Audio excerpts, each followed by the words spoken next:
ZOHAR Kodesh, PARSHAT VAYIGASH.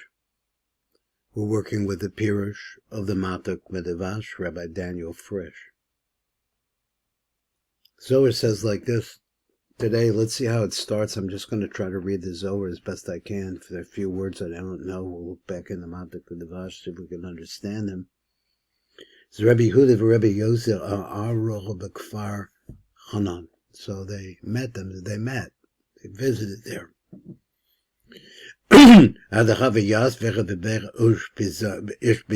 before they really settled into their hotel, a man came in, and he had a bundle or the burden of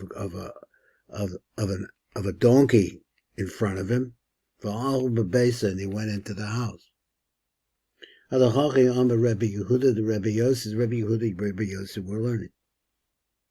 We learned the David Malka Chavat Meznamnem Gesus V'Shein Say Zeir. So he said we did learn that David HaMelech used to sleep, just doze like a horse. So there's apparently the Torah holds that a horse doesn't sleep very long.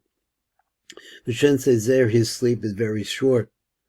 So how do we say that he gets up at midnight? Because thinking like this in the olden days, when there was no electric, it's amazing that we live in a world like that. At night, once night came, it was time to go to sleep. So you went to sleep at night, and you woke up at midnight. But how does that fit with the concept that David HaMelech actually woke up right then? So it couldn't have been sleeping all that long because he slept like a horse. Hai shiura zeri, who's a very short amount of time to sleep. He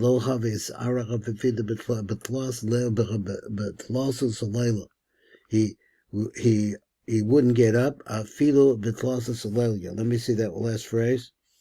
He said, "V'lo shayach lomer al filo shenis order l'kum b'shlosha b'shlisha laila." They got up in the first third of the night. Wow, look at this. Shehu sof mishmar b'shan, which is the end of the first watch.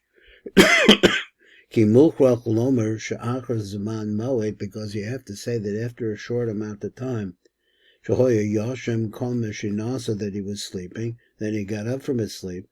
Because it didn't take long for him to sleep because he got up real quick. So let's go to the next one. The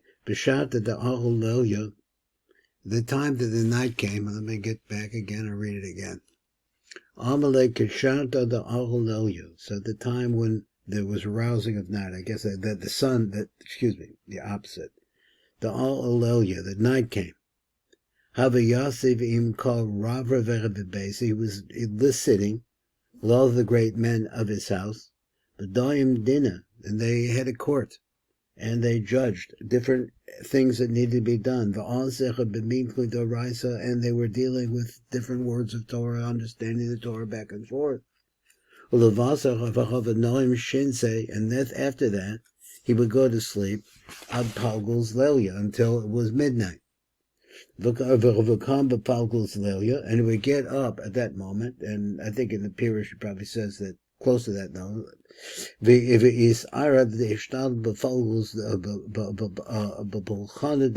And he would rouse himself at that time, midnight. So this is an introduction to the concept of midnight also, where the Zohar repeats it over and over again. How important it is to learn after midnight, to be up at midnight. If you're Makur of the Breslov, then you understand that Rebbe Nachman talks about it all the time. He had his own time sequence for it. So it's that important to the Zohar. Then he would get up at midnight, and he would start working, with it in the service of his master, with songs and with praises of God. So he says, here's a little bit more. Adahachi Amar Hahu Barnash. So this man who came in with the donkey burden, carrying it into the, I guess, the hotel. V'chi Haim Mila Deka Amrisa Habachachihu. That this thing that you're talking about, Haim Mila, that is David and Melech's sleeping. Deka Amrisa Hachihu. This is what it was. There's something hidden inside of this. The hot David Malka Chai V'Kayim L'Olam because David the Melech will live forever. Chai V'Kayim, he's still in our midst. L'Olam Olam forever and ever.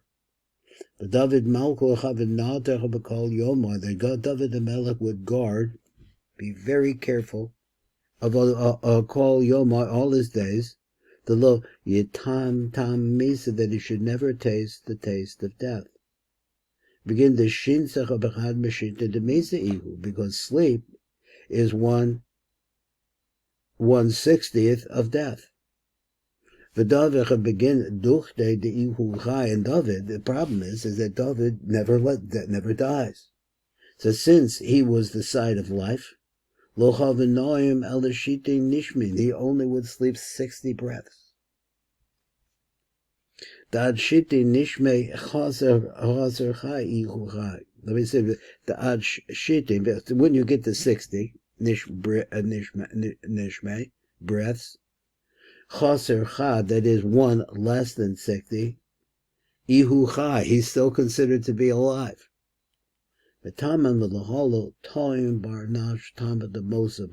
60 breaths, the person is already feeling the aspect of death.